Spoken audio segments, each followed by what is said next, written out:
completed by the fall, and there will be some replacement of trees and drainage issues when those things go, but it is always heartbreaking to see trees go when you clear it, especially when you can see it off I-95. But we are working very closely with the DOT to modify the Route 161 area, specifically under the overpass that goes on I-95 at exit 74. They had come to us and said they were going to put $5 million in fixing the span of the over. We said, please don't do that.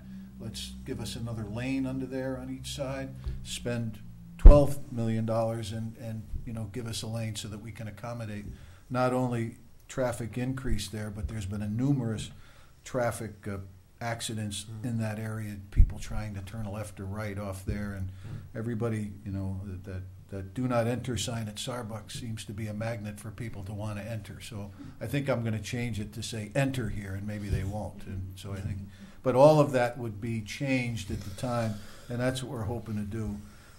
The one caveat is that the option and the land negotiations for the area adjacent to the True Value hardware store, there's some difficulties there, and that's what's slowing it down and working it out, so the entryway. So that's everything that we know to date. I'm happy to keep anybody updated or attend any neighborhood meetings to go over that, but there are pictures out there in the lobby that we're trying to keep up, but Gary is keeping an eye on wetlands up there.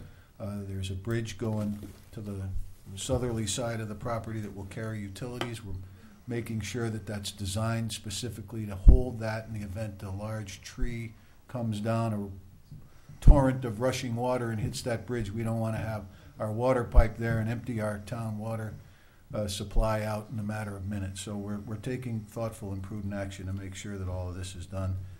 Sometimes the developers aren't so happy about that, but we'll have a good project at the end. So I just wanted to give everybody an update as to where we were, and I thank you for your concern and your patience this evening.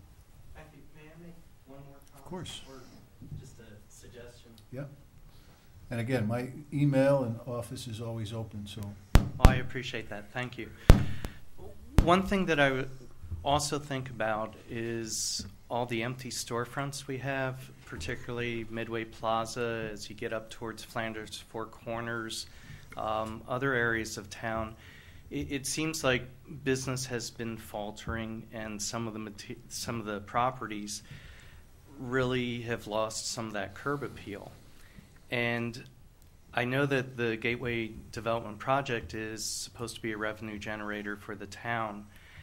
I'm wondering if perhaps some of that can be allocated to not renovate, but reutilize some of the current commercial space that we have and make some of those areas more vibrant as well.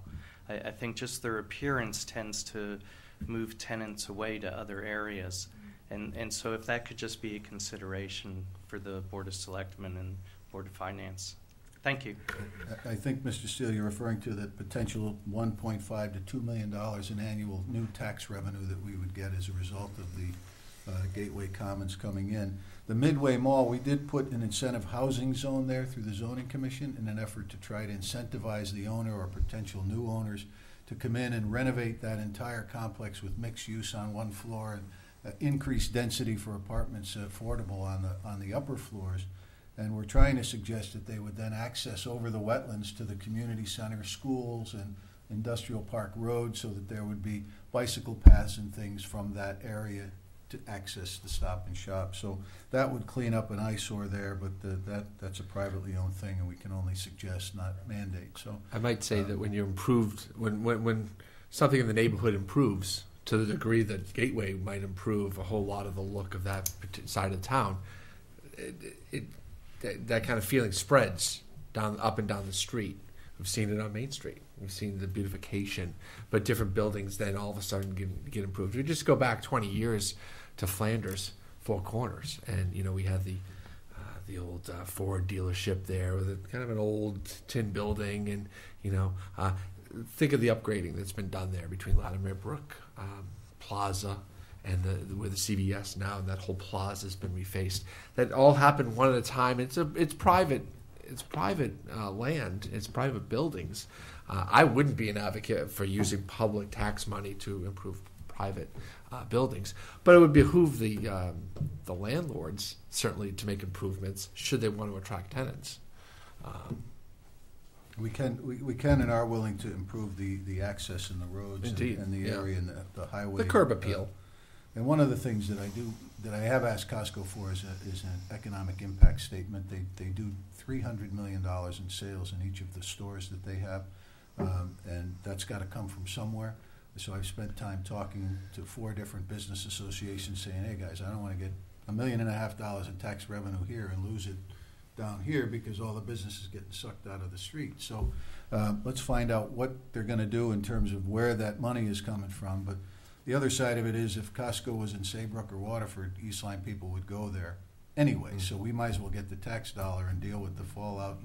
And to almost a man, the business owner said, and woman, said that they think the increased traffic will help, and our job is to provide service and good products, and we're going to see. But only time will tell, and we'll see. But we are monitoring it and trying to move forward. And I don't know that there are a lot of vacancies in town, but there are a few, you know.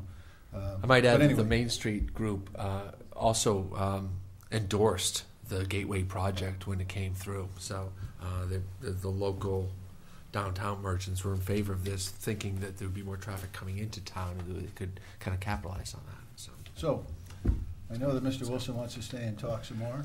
I was going to just bring up a bunch of other stuff about But you want to hold it to the knobby next tires meeting? on golf carts and Tires. how we could soup them up and make them look really good. Chains in the But I'm winter. going to leave that for another day. All right, so the motion to adjourn. So moved. Second. Everybody made the motion. There's no one left to second it. So anyway, thank you all for coming. Thank you for watching. We'll see you on the 23rd.